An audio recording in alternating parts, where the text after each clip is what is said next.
Bakit po Tucano ang napili natin kumpara doon sa FA50?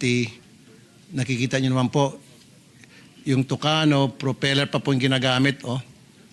At mabagal kumpara doon sa Korea na F50 na jet. Mga kabayan, kinuwestiyon ni Senador Raffy Tulfo ang DND tungkol sa pagbili ng A-29 Super Tucano, kung saan ang eroplano na ito ay gumagamit pa ng propeller, at kung titingnan ang kanyang itsura, ito ay parang pinaglumaan na ng panahon na ginamit pa noong World War II. Kaya kung wala kang idea, talagang masasabi mong mahina ang eroplanong ito. Para maliwanagan kayo, aalamin natin ang kakayahan ng eroplanong ito kung may ibubuga ba talaga sa mga labanan. Pero bago natin alamin, please like nyo muna ang video at mag-subscribe. Maraming salamat po. Ang Embraer EMB 314 Super Tucano, or tinawag na A-29 Super Tucano ay isang Brazilian-made turboprop light attack at counter-insurgency aircraft. Ito ay nakadesign para sa mga low-threat environments, at nagbibigay ng cost-effective solution sa iba't ibang uri ng military roles.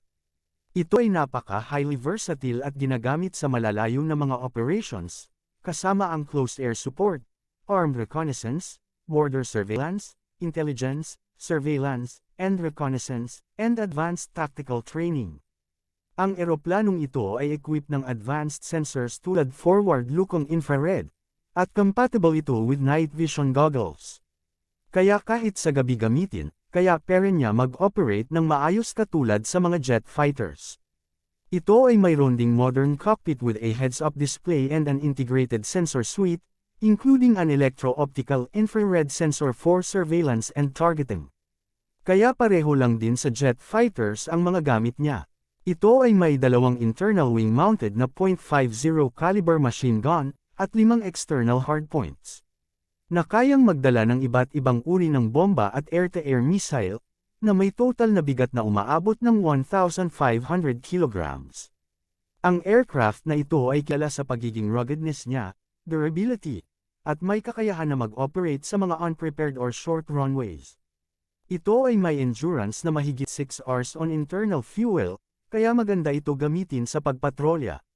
Ang A-29 Super Tucano ay ginagamit ng mahigit na 15 air forces worldwide, kasama ang Brazil, Colombia, Chile, Philippines, Nigeria, at United States. Ang Super Tucano ay napaka-epektibong modernong light combat aircraft, dahil mababa lang ang kanyang operational costs, at napaka-epektibo sa counter-insurgency at internal security operations.